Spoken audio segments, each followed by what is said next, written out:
हुजूर को कुछ देर हो गई तो सहाबा ने हज़रत अबू बकर सिद्दीक़ रदी अल्लाह ताला अन्हु को मुसल्ला इमामत पर खड़े होने की गुजारिश की। अभी जमात शुरू ही हुई थी कि हज़रत सिद्दीक़ अकबर नमाज के मुसल्ले पे खड़े ही हुए थे कि हुजूर तशरीफ़ ले आए सल्लल्लाहु ताला अलैहि वसल्लम। हुजूर तशरीफ़ लाए। अब सहाबा ना हाथों पे हाथ मारने लगे, रास्ता देने लगे। हुजूर अलैहिस्सलाम सफ़ों के बीच में से होते होते, मैं कभी कभी ये हदीस पढ़ता हूँ तो सोचता हूँ कि जब हुजूर गुजरे होंगे सफ़ें तो टूटी होंगी ना। सफ़ें टूटी हैं पर नमाज किसी की भी नहीं टूटी। सफ़ें टूटी हैं, नमाज नहीं टूटी, इसलिए कि वो नमाज में जो हुजूर का अदब कर रहे थे तो वो भी रब की रज़ा ही है। अब पहुँच गए अल्लाह के हबीब पहली साफ में। हज़रत सिद्दीक़ अकबर को खुशबू आ गई, पता चल गया कि हुजूर आ गए। उन्होंने एक कदम पीछे हटाया कि अब मैं हटता हूँ। तो नबी करीम अलैहिस्सलाम ने ना इशारे से कहा। बाद शारहीन कहते नहीं, हुजूर ने बोल के भी कहा पढ़ाओ नमाज, लेकिन वो एक कदम और पीछे हट गए। फिर कहा पढ़ाओ नमाज, वो फिर एक कदम हट गए। तीसरी दफ़ा फिर कहा तो वो ज़्यादा हट गए। हुक्म मानना ज़रूरी है कि नहीं? तो हुजूर ने तो 3 दफ़ा हुक्म दिया है। वो कहते नहीं, खुद मुझे हज़रत साहब ने कहा है तेरी खैर है तू ना आया कर। ओ भाई, हुक्म और होता है, रज़ा और होती है। अल्लाह करे समझ आए आपको। हुक्म और एक साहब ने आके कहा हुजूर मैं जाऊं, तो पीर साहब क्या करेंगे? उसको बांधेंगे। वो कह रहा जाओ तो जाओ भाई, खत्म हो गई बात। लेकिन तू सिर्फ हुक्म ना पूछ, जरा थोड़ा सा आगे भी बढ़, रज़ा भी देख कि वो चाहते हैं कि तू रहे कि या चाहते हैं जाए। तू देख ना, हुक्म और होता है, रज़ा ये एक अलग मजमून छिड़ जाएगा। इधर मैं जाना नहीं चाहता। शरीयत में तलाक देना जायज़ है ना, मसला बांधे तो दे लो, लेकिन नबी पाक अलैहिस्सलाम ने फरमाया है जायज़ पर अल्लाह को पसंद नहीं। इसका मतलब है हुक्म और है और रब की रज़ा और है। तो हम क्या करते हैं? हम कहते हैं वो जी मुझे खुद हुक्म हो गया तो बस छुट्टी हो गई। ओ खुदा के बंदे, कभी भांप तो सही, कभी करीब जा तो सही, कभी देख तो सही। कुछ ऐसे होते हैं कि दिल करता है तू ना जा, तू ठहर जा, तू रुक जा। तू कहता हुक्म था। ओ भाई छोड़, मेरे रसूल करीम अलैहिस्सलाम ने 3 दफ़ा फरमाया, 3 दफ़ा। लेकिन हज़रत सिद्दीक़ अकबर पीछे हटे, हुजूर मुसल्ले पे चले गए, नमाज पढ़ाई। क्या जुमला है, क्या अंदाज है, क्या तरीका है और क्या वफाक के निराले रंग हैं। हुजूर ने नमाज की तकमील पर फरमाया अबू बकर जब मैंने कहा था नमाज पढ़ाओ तो पढ़ाई क्यों नहीं? क्या अंदाज है, क्या तरीक। सरदार के बेटे थे, मालदार थे, खुद भी सरदार थे, बड़ा कुछ थे, लेकिन हुजूर के सामने हाथ बांध दिए और जुमला शानदार कहा। कहने लगे या रसूल अल्लाह, अब अबू काफा के बेटे की इतनी जुर्रत भी नहीं कि नबी को नमाजें पढ़ाए, रसूलुल्लाह सल्लल्लाहु अलैहि वसल्लम की इमामत करे, अब इतनी भी जुर्रत नहीं। और साथ रो पड़े, आंखों में आंसू आ, या रसूलल्लाह मैं और आपको नमाज पढ़ाऊं। भाई ऐने नमाज में अदब, रसूलुल्लाह का अदब और अदब के मियार शरीयत ने बयान किए। मियार अगली आयत में फरमाया या अय्युहल्लज़ीना आमनू ला तरफ़ऊ अस्वातकुम फ़ौक़ सौतिन नबी। ऐ ईमान वालों, अपनी आवाज़ें नबी की आवाज़ से ऊंची ना करना। आवाज़ का वजन होता है। कैसे पता चलेगा कि मेरी आवाज़ ऊंची है कि सामने वाले की ऊंची है? किस तरह तोलेंगे, किस तरह परखेंगे? लेकिन अदब सिखाया कुरान पाक ने। फरमाया तुमने खुद जायका ये महसूस करना है, गौर करनी है। जो हुजूर की आवाज़ का रिदम है, वज़न है, तुम्हारी आवाज़ का वज़न उससे कम होना चाहिए। कुछ लोगों की आवाज़ मोटी होती है, लेकिन फरमाया जो मेरे महबूब की आवाज़ है उससे तुम्हारी आवाज़ कम हो तुम्हारी आवाज़। हज़रत शेख सादी रहमतुल्लाह अलैह फरमाया करते थे कि मैंने अपने शेख के दरवाजे पे देखा है, मुझे यूँ लगता था कि मेरे पीर भाई हज़रत की मौजूदगी में इशारों से बातें करते हैं। ऊंचा नहीं बोलते, वो इशारों से, वो सांस नहीं लेते। इकबाल ने कहा ना कि ये जो हुजूर का दरवाज़ा है ना, अदब का हेस्त ज़ेरे आसमां अज अर्श नाजुक तर। कहने लगे जी अल्लाह के अर्श के नीचे वो जगह है जो अल्लाह के अर्श से भी ज़्यादा नाजुक। नफस गुम कर दमी आयत जुनैदो बा यजीदी जां। फरमाया जुनैद बगदादी और बायजीद बुस्तामी बड़े बड़े वली हैं, दाता अली अजवेरी और गौस पाक जिलानी इनके मुरीदों में शामिल है। हजरत जुनैद बगदादी बड़े वली हैं, जो गौस पाक के भी पीर हैं, दाता अली अजवेरी के भी पीर है। लेकिन कहते हैं इतना बड़ा वली भी जब नबी पाक के पास जाता है तो सांस भी ऊंचा नहीं लेता।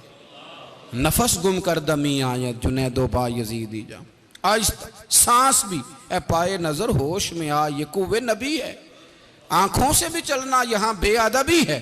फरमाया तुम्हारी आवाजें भी मेरे नबी की आवाज से ऊंची न हो, आवाज भी ऊंची। तुम देखे ना हमारे यहाँ अदब क्या है भला। आजकल मैं किसी शख्स से अगर पूछता हूं कि अदब, वो कहते जी अल्हम्दुलिल्लाह मैं अदब करता हूं।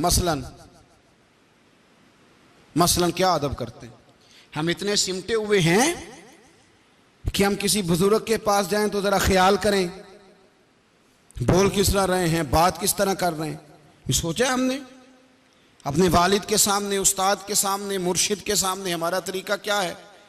उलमा के सामने, मशाइख के सामने आवाज का ख्याल रखना कि कहीं उनकी आवाज से आवाज भी ऊंचे ना होने पाए। इतना ज्यादा कुरान मजीद ने ताकीद फरमाई और हमें समझाया। मेरे रसूल करीम सल्लल्लाहु ताला अलैहि वसल्लम के सहाबा यहाँ तक अदब करते थे। हजरत बरा बिन आज़ब रदी अल्लाह ताला अन्हु हुजूर के सहाबी हैं। ज़रा बात को समझिएगा। नबी करीम, एक है आवाज़ का अदब करना और एक है फिर निस्बत देना। हमारे यहाँ तो निस्बत दी जाती है ना तो बड़ी आसानी से। हजरत बरा बिन आज़ब ना, एक शख्स ने उनसे सवाल पूछा कि किस किस जानवर की कुर्बानी हो सकती है और किस किस की नहीं हो सकती। सवाल पूछा। अब हजरत बरा बिन आज़ब कहने लगे नबी पाक सल्लल्लाहु अलैहि वसल्लम ने ना हमें बताया था कि ऊँट की भी हो सकती है। हुजूर ने उंगलियों पे गिन के बताया था।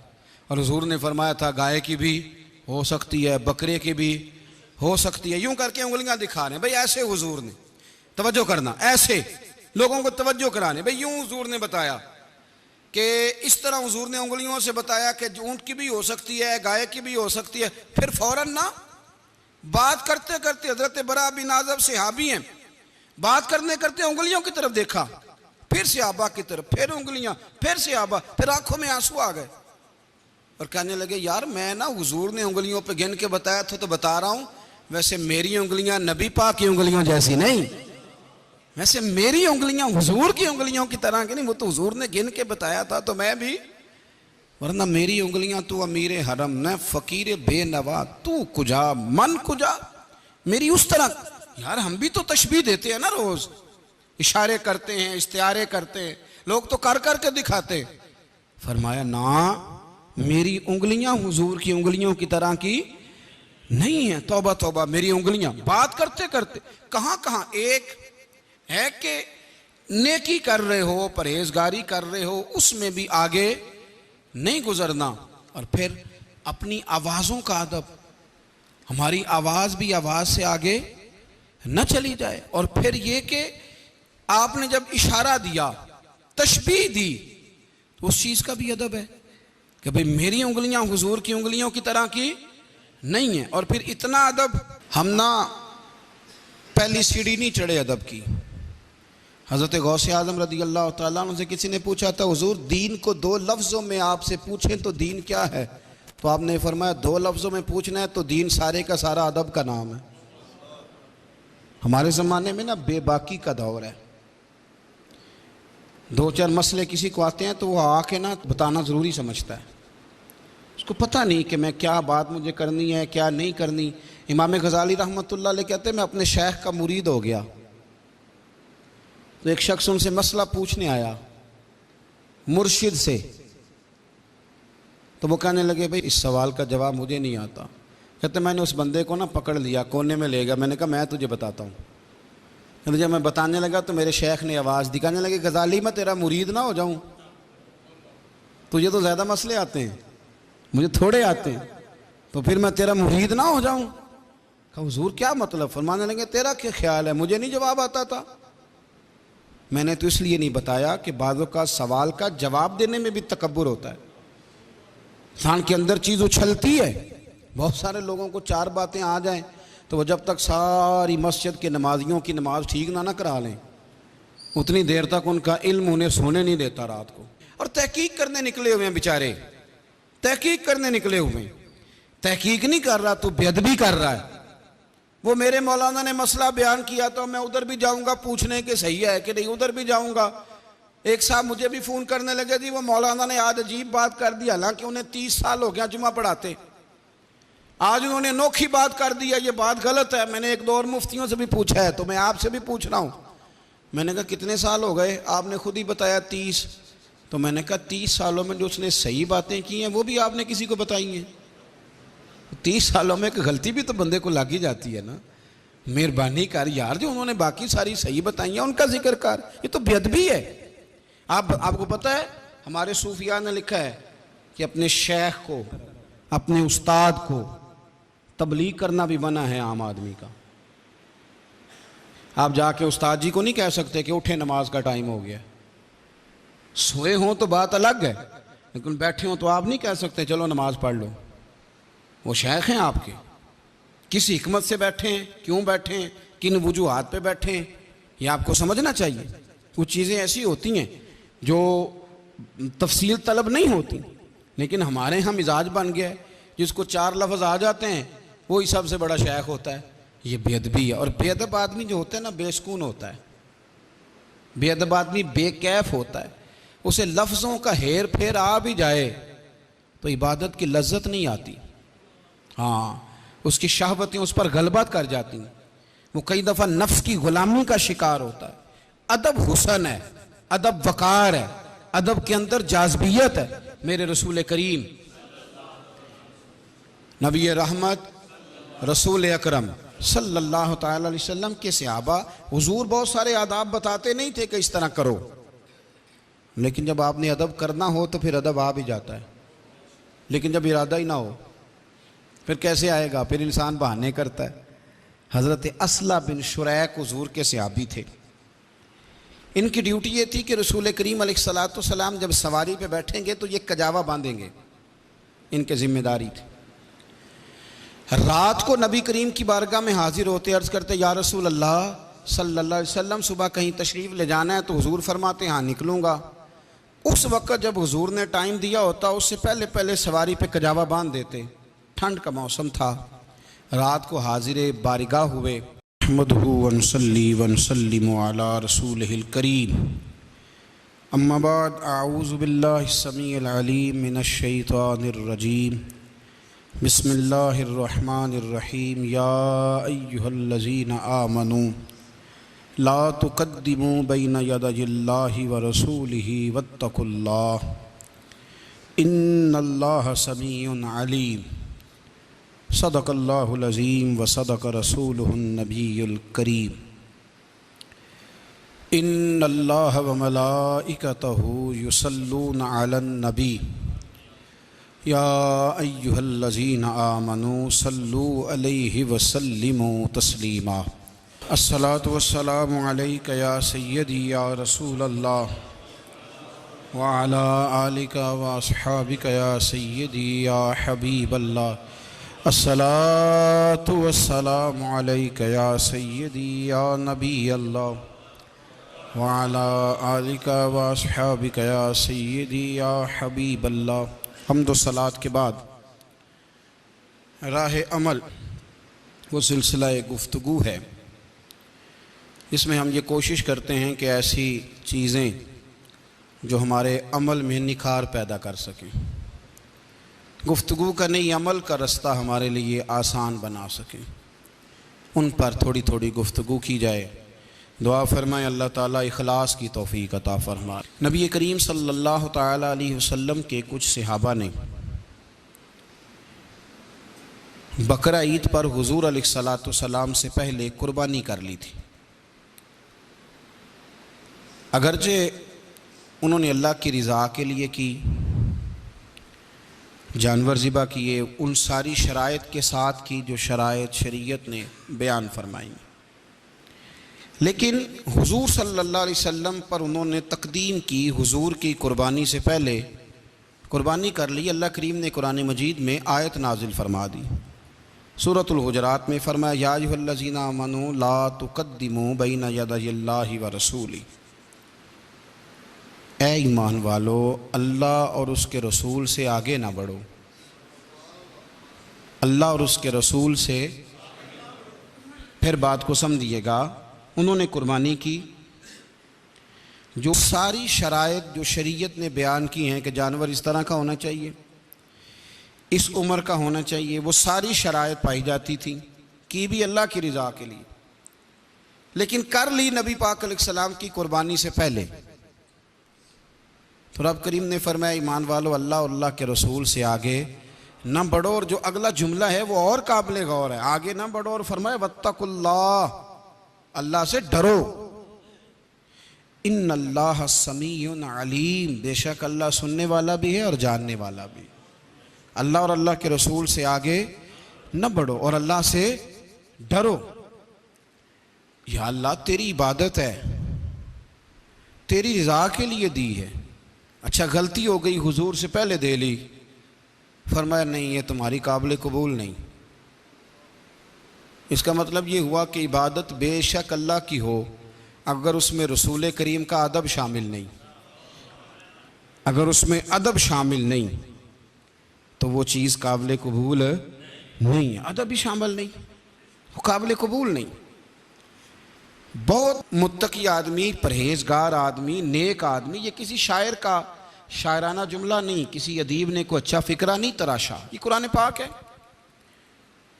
बहुत नेक हो, परहेजगार हो, लेकिन हो बेअदब, तो उसकी वो नेकी और परहेजगारी भी अल्लाह की बारगाह में कबूल नहीं है। मुस्लिम बुखारी दोनों में हदीस मौजूद है।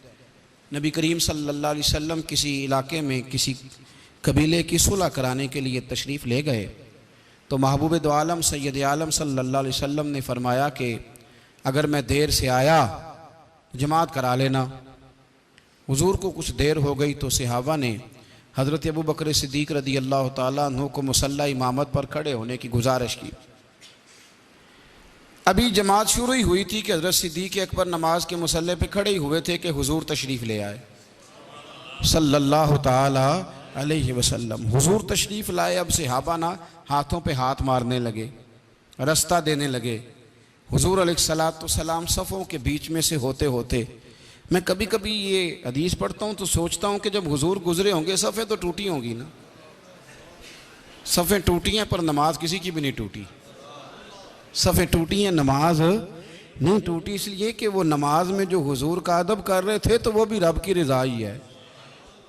अब पहुँच गए अल्लाह के हबीब पहली साफ में। हज़रत सिद्दीक़ अकबर को खुशबू आ गई, पता चल गया कि हुजूर आ गए। उन्होंने एक कदम पीछे हटाया कि अब मैं हटता हूँ। तो नबी करीम अलैहिस्सलाम ने ना इशारे से कहा, बाद शारहीन कहते नहीं हुजूर ने बोल के भी कहा पढ़ाओ नमाज, लेकिन वो एक कदम और पीछे हट गए। फिर कहा पढ़ाओ नमाज, वो फिर एक कदम हट गए। तीसरी दफ़ा फिर कहा तो वो ज़्यादा हट गए। हुक्म मानना ज़रूरी है कि नहीं? तो हुजूर ने तो 3 दफ़ा हुक्म दिया है। वो कहते नहीं खुद मुझे हज़रत साहब ने कहा है तेरी खैर है तो ना आया कर। ओ भाई हुक्म और होता है, रज़ा और होती है। अल्लाह करे समझ आए आपको। हुक्म और एक साहब ने आके कहा हुजूर मैं जाऊं, तो पीर साहब क्या करेंगे, उसको बांधेंगे। वो कह रहा जाओ तो जाओ भाई, ख़त्म हो गई बात। लेकिन तू सिर्फ हुक्म ना पूछ, ज़रा थोड़ा सा आगे भी बढ़, रज़ा भी देख कि वो चाहते हैं कि तू रहे कि या चाहते हैं जाए। तू देख ना, हुक्म और होता है, रज़ा। शरीयत में तलाक देना जायज़ है ना, मसला बांझे तो दे लो, लेकिन नबी पाक अलैहिस्सलाम ने फरमाया है जायज़ पर अल्लाह को पसंद नहीं। इसका मतलब है हुक्म और है और रब की रज़ा और है। तो हम क्या करते हैं, हम कहते हैं वो जी मुझे खुद हुक्म हो गया तो बस छुट्टी हो गई। ओ खुदा के बंदे, कभी भांप तो सही, कभी करीब जा तो सही, कभी देख तो सही। कुछ ऐसे होते हैं कि दिल करता है तू ना जा, तू ठहर जा, तू रुक जा। तू कहता हुक्म था। ओ भाई छोड़, मेरे रसूल करीम अलैहिस्सलाम ने 3 दफ़ा फरमाया, 3 दफ़ा। लेकिन हज़रत सिद्दीक़ अकबर पीछे हटे, हुजूर मुसल्ले पे चले गए, नमाज पढ़ाई। क्या जुमला है, क्या अंदाज है, क्या तरीका है और क्या वफाक के निराले रंग हैं। हुजूर ने नमाज की तकमील पर फरमाया अबू बकर जब मैंने कहा था नमाज पढ़ाओ तो पढ़ाई क्यों नहीं। क्या अंदाज है, क्या तरीका। सरदार के बेटे थे, मालदार थे, खुद भी सरदार थे, बड़ा कुछ थे, लेकिन हुजूर के सामने हाथ बांध दिए और जुमला शानदार कहा। कहने लगे या रसूल अल्लाह अब अबू काफा के बेटे की इतनी जरूरत भी नहीं कि नबी को नमाजें पढ़ाए, रसूलुल्लाह सल्लल्लाहु अलैहि वसल्लम की इमामत करे, अब इतनी भी जरूरत नहीं। और साथ रो पड़े, आंखों में आंसू आ, या रसूलुल्लाह मैं और आपको नमाज पढ़ाऊं। भाई ऐने नमाज में अदब, रसूलुल्लाह का अदब और अदब के मियार शरीयत ने बयान किए।